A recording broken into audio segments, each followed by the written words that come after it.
శ్రీమద్భగవద్గీత 10వ అధ్యాయము విభూతి యోగః 23వ శ్లోకం. రుద్రాణాం శంకరశ్చాస్మి విత్తేషో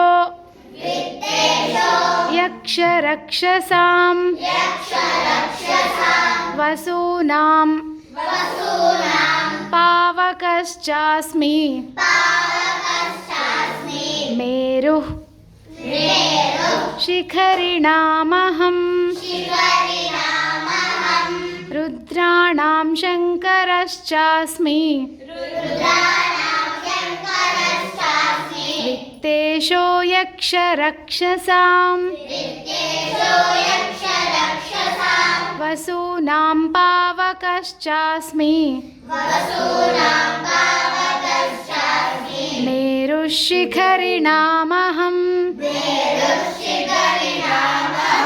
రుద్రాణాం శంకరశ్చాస్మి విత్తేషో యక్షరక్షసాం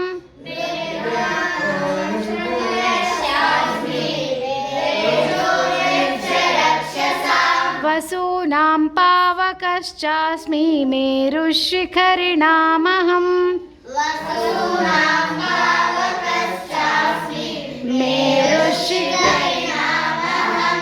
రుద్రాణాం శంకరశ్చాస్మి విత్తేషో యక్షరక్షసాం వసూనాం పావకశ్చాస్మి మేరుః శిఖరిణామహం.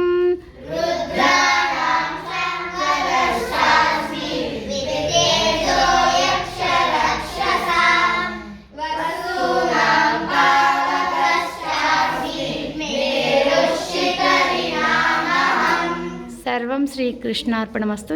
జై శ్రీరామ్.